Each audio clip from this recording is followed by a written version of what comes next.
When I cleaned my wife's car, I found a tube of lubricant under the seat. It wasn't mine. It wasn't hers. At least, not for us. I didn't explode. I didn't ask questions. I didn't storm into the house demanding explanations.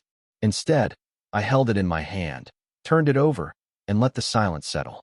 My name is Michael Turner, 51 years old, construction foreman by trade, a man who's handled tools, cement, and steel my whole life.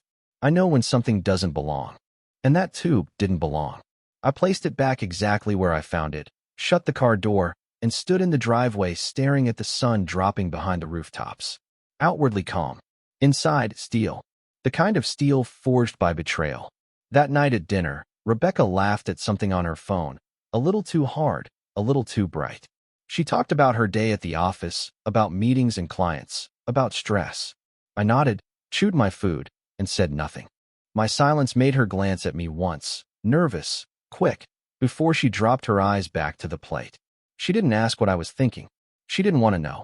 After she went to bed, I went into the garage. I pulled down a tube of industrial glue from my workbench, the kind I use for sealing concrete joints. Thick, permanent, merciless. I held it under the dim light and felt its weight. Quiet decisions make the loudest consequences.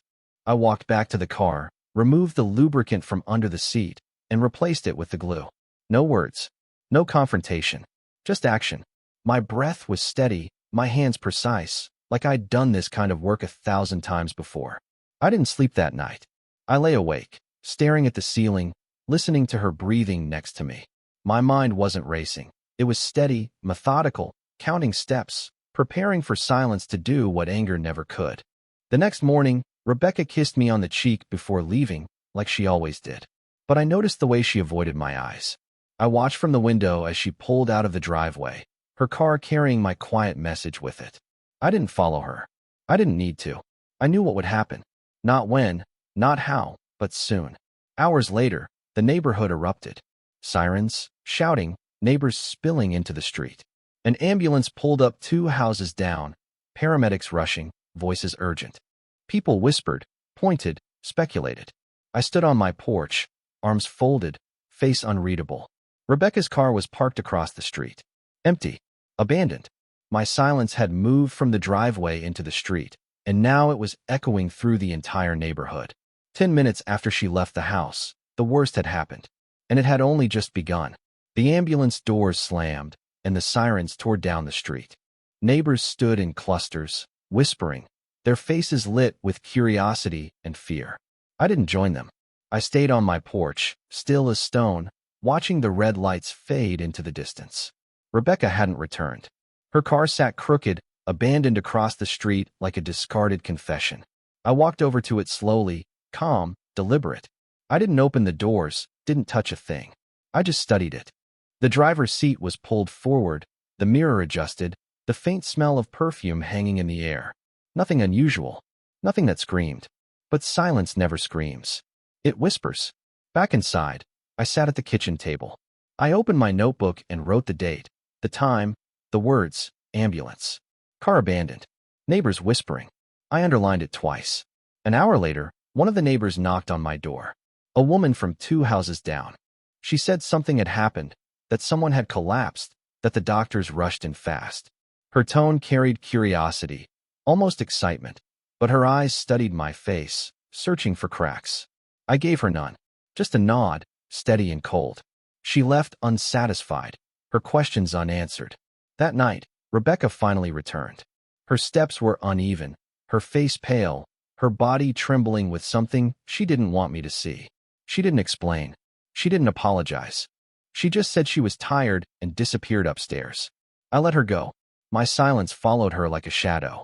When the house was quiet, I checked the garage again. The glue was still on my bench, another tube sitting exactly where it had been. Tools in order. Nothing missing. The kind of precision that gave me peace. My actions had been controlled, deliberate, and now the consequences were unraveling exactly as they should. The next morning, Rebecca moved slower than usual. She avoided me at breakfast, her eyes darting everywhere but mine. David, my stepson, came by briefly, his face tight, his words clipped. He whispered something to her in the kitchen, his voice sharp. I heard enough. Careless. Stupid. Someone knows. I wrote it all down. Words, tones, timing. Silence isn't just absence, it's record-keeping. And every note becomes a weight that eventually breaks the floor beneath liars. By evening, the whispers in the neighborhood had grown louder. More people staring, more voices carrying down the street. No one asked me directly, but their glances spoke volumes. They suspected something, but not enough. Not yet. Rebecca avoided me completely that night. She shut the bedroom door, locked it, leaving me on the couch. I didn't knock. I didn't ask. I just lay there in the dark, calm, methodical, my mind sharper in silence than it had ever been in noise. The truth doesn't need a voice. It just needs patience. And mine was endless. By the third day, the neighborhood had turned into a hive of suspicion. Curtains shifted whenever I stepped outside. Conversations hushed when I walked past. People weren't just curious anymore. They were uneasy. They knew something had happened, but none of them could name it. That uncertainty was louder than any accusation. Rebecca, on the other hand, was collapsing quietly. She moved through the house like a shadow, her steps soft, her hands restless. She avoided my eyes, avoided conversation, avoided even the pretense of normalcy. She spent hours locked in the bedroom, phone pressed to her ear, whispering to voices I couldn't hear. I didn't need to. The silence between her words told me everything. I began setting small traps, not the kind that snapped shut, but the kind that revealed character. I shifted items in the house, moved papers from one drawer to another, left receipts where she could find them. Each time, I checked the cameras I had installed long before suspicion entered this house. Each time, I caught her searching, rifling through places she had no reason to be. Her desperation wasn't hidden. It was documented. David returned more often now. His tone was sharper, his visits shorter. He didn't greet me, didn't bother with pleasantries. He went straight to Rebecca, his words clipped, his hands cutting through the air like blades. Once, I heard him hiss through clenched teeth, "You're making it worse." I wrote it down. Every word, every visit, every glance. The glue had done more than replace a tube. It had replaced the balance of power. I no longer needed to ask questions or demand answers. Their silence, broken, guilty, fractured, was enough. One evening, the neighbors gathered outside. I watched from the porch as two men whispered near my driveway, their eyes darting toward the house. They didn't speak to me, but their looks said it all. Rebecca's absence that afternoon, the ambulance, the whispers, they had already pieced together their own version of events. And in their version, she was guilty of something unspeakable. That night, Rebecca cried in the bathroom. The sound was muffled through the walls, but steady. She didn't come out for hours. When she finally did, her eyes were red, her hands shaking as she clutched a glass of water. She walked past me without a word, but her silence was louder than any scream.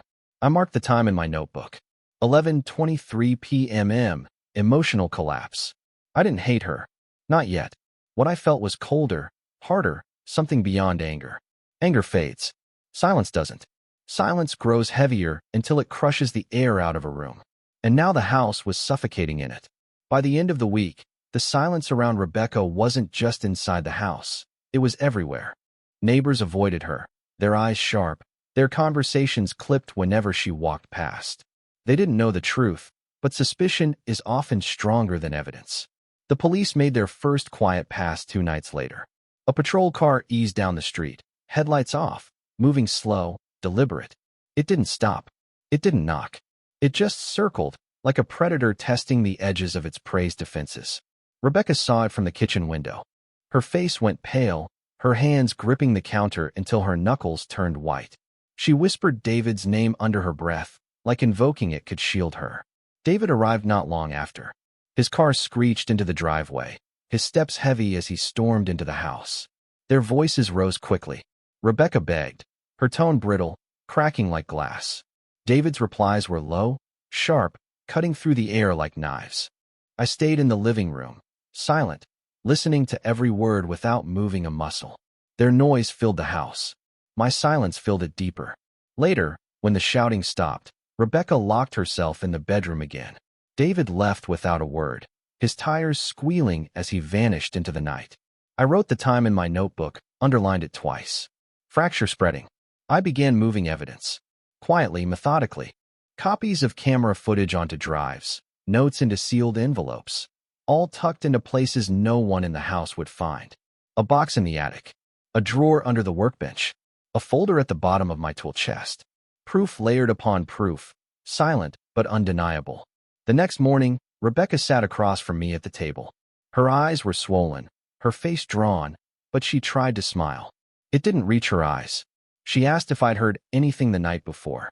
I took a sip of coffee, met her gaze once, and said nothing. The silence broke her more than any answer could. She looked away, her hands trembling as she clutched her mug.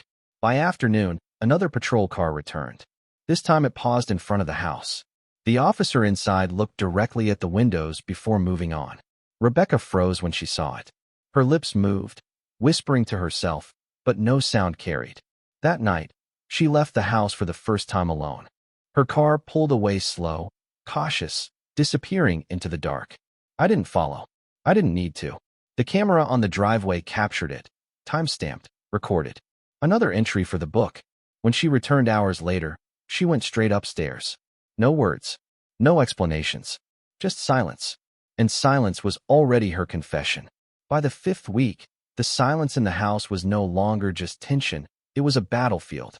Rebecca moved through the rooms like a ghost, drained, brittle, afraid of her own shadow. David's visits grew more violent, his footsteps pounding, his voice cutting through the walls. The more noise they made, the quieter I became. And that quiet began to consume them. One evening, David arrived while the sun was setting. He didn't greet me, didn't look my way. He stormed straight into the kitchen, his voice already raised. Rebecca followed, pleading, her words tripping over themselves. He accused, she denied, and the cycle repeated until glass shattered against tile. I never moved from my chair in the living room. My notebook lay open, my pen steady. I recorded the time, the sounds, the silence between their words. After the fight, Rebecca retreated upstairs. David paced the kitchen, muttering curses, pulling open cabinets, slamming them shut again. When he finally left, the house shook with the roar of his engine. I closed the notebook and set it aside. My hands were calm, my breathing steady. They thought they were hiding their secrets, but every move they made was already captured, copied, sealed. The next day, Rebecca avoided me completely. She sat on the porch for hours, staring out at the street as though waiting for something or someone. When a patrol car passed slowly, her body stiffened, her hands gripped the armrests, her lips pressed into a thin line. She was cracking. That night, she didn't sleep. I heard her footsteps upstairs, the soft creak of the floorboards, the click of her phone lighting up again and again. Desperate calls to voices I couldn't hear. She never knew I had placed a small camera in the hallway, recording her movements, time-stamping her every step, proof stacking higher. 2 mornings later, David came back. His clothes were wrinkled, his eyes bloodshot, his jaw tight. He cornered Rebecca in the kitchen, his voice sharp, low, dangerous. She shook her head, her hands raised in defense. He pointed a finger at her chest, his words clipped. "You're the reason this is falling apart." I wrote it down. 9:12 a.m. Blame shifted. When he left, Rebecca collapsed into a chair, her face in her hands. She didn't cry. She just sat there, motionless, as if silence itself had finally broken her. That evening, I placed another envelope into the station's drop box. Inside were still images from the cameras, printouts of timestamps, copies of their whispers frozen in frames. I didn't add my name. I didn't need to. The evidence spoke louder than I ever would. And when I returned home, the house was silent again. Not peaceful, judgmental. Because silence doesn't forgive. It only waits. Rebecca's first attempt to run came on a Tuesday. She packed quietly, slipping clothes into a small bag, her movements careful but rushed. She thought I was outside in the garage. She didn't know the hallway camera caught everything. She froze when she saw me in the living room. Her eyes darted to the door, her lips parted like she wanted to speak. But no words came. I didn't move.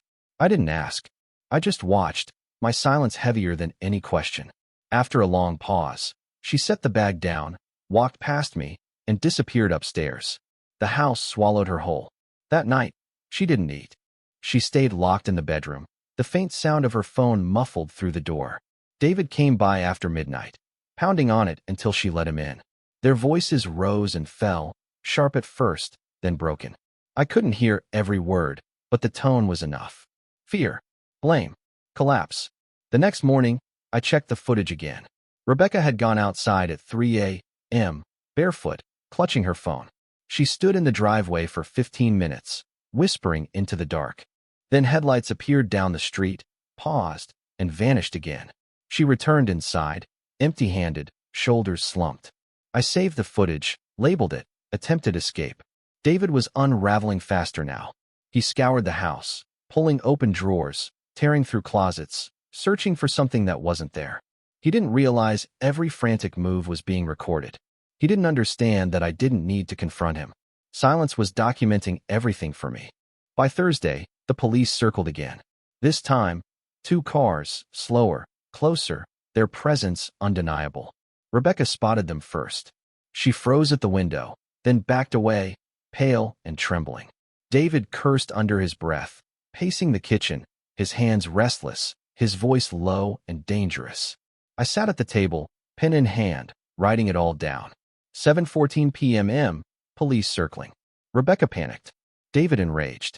Later that night, David tried leaving again. His car rolled down the street without headlights, vanishing into the distance. But when he returned near dawn, his steps were uneven, his face pale, his jaw tight. He carried a small bag, clutching it close, disappearing straight into the garage. I didn't follow. I didn't ask. I just noted the time. 4:32 a.m., bag in hand. Garage. By then, the silence in the house had shifted.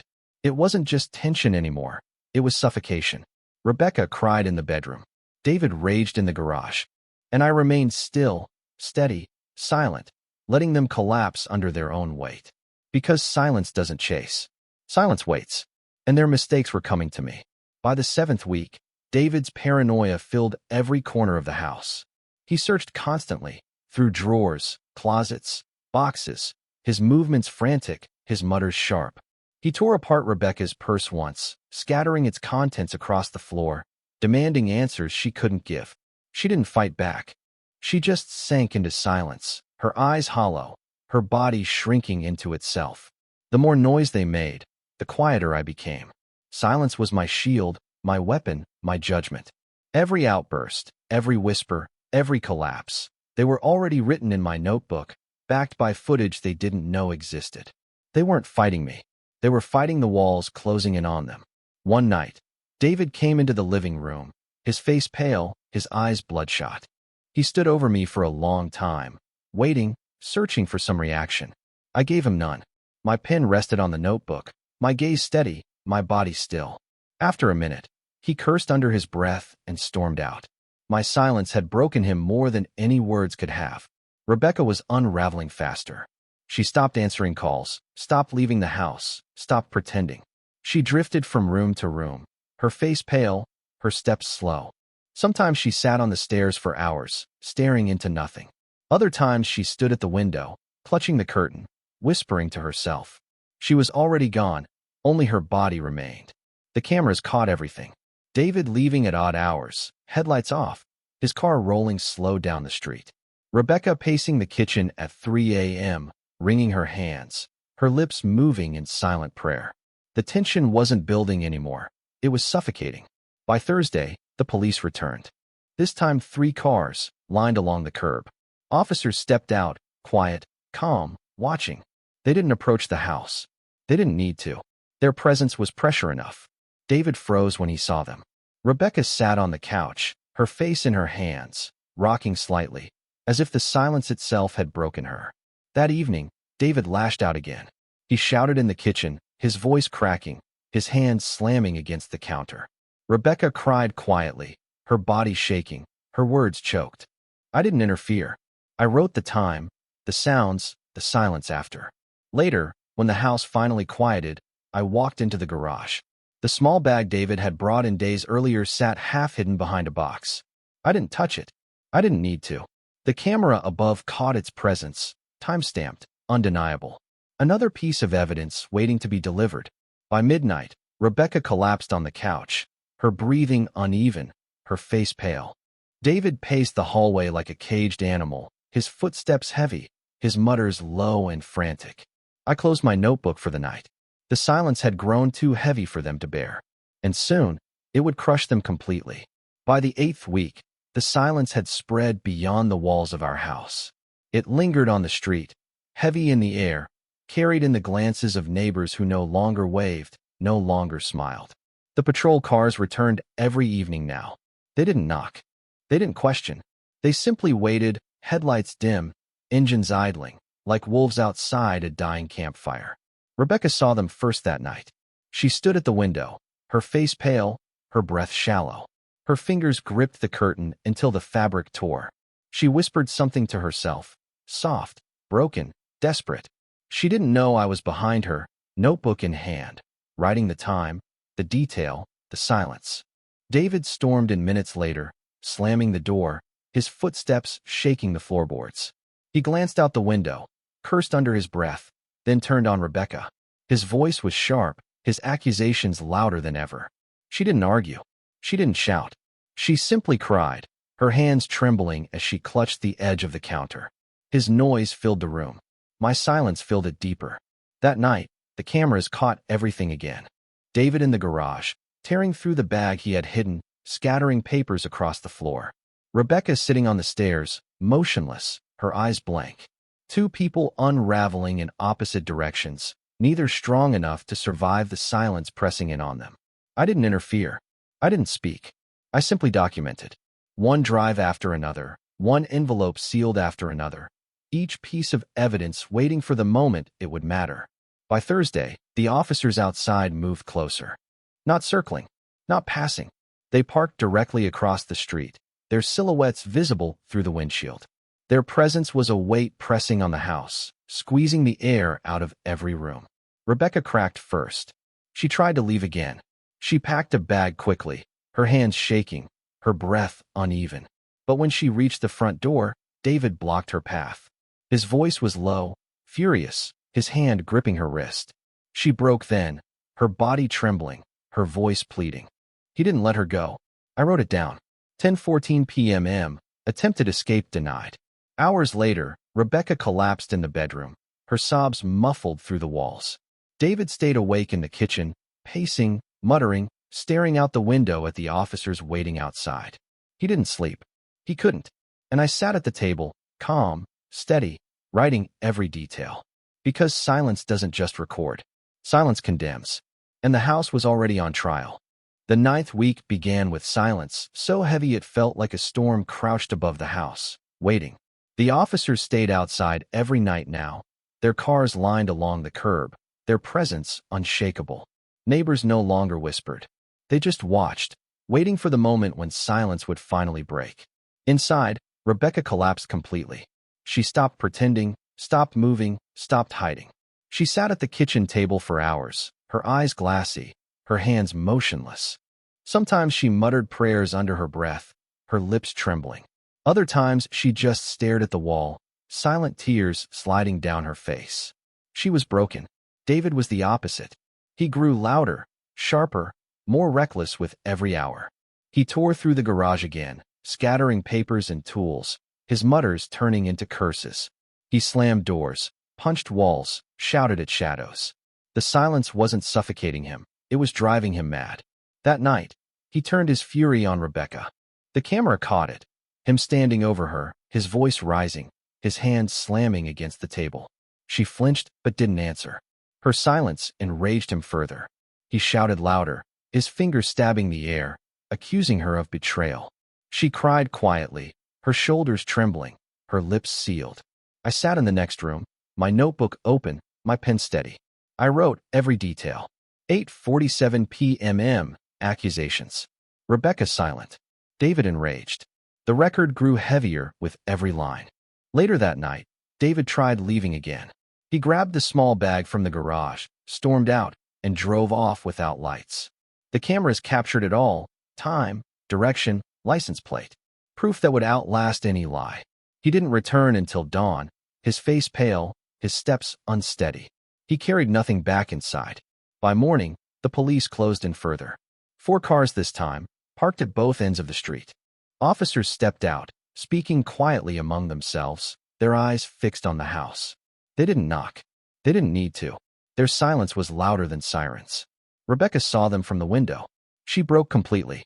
She sank to the floor, sobbing, her body shaking violently. David cursed, pacing like a trapped animal, his eyes darting to every corner, every shadow. He was no longer in control. The silence had already condemned him, and he knew it. That evening, the first knock came. Heavy, measured, final. Rebecca froze. David's face drained of color. He clutched the bag again, his hand trembling, his breath shallow. He stared at the door like it was the end of the world. And in a way it was, because silence had carried us to this moment. And silence was about to finish what it started. The knock came again, slow, deliberate, unyielding.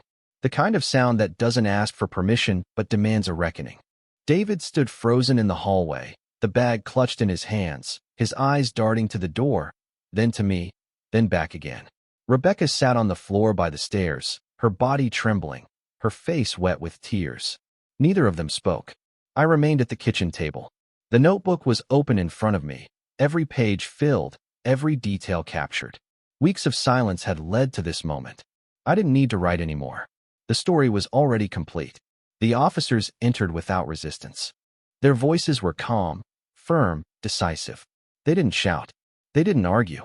They moved with precision, filling the house with presence. David tried to protest, his voice cracking, his hands trembling as he held the bag tighter. But his noise was meaningless. Within seconds, they had restrained him, his words cut short, his face pressed against the floor.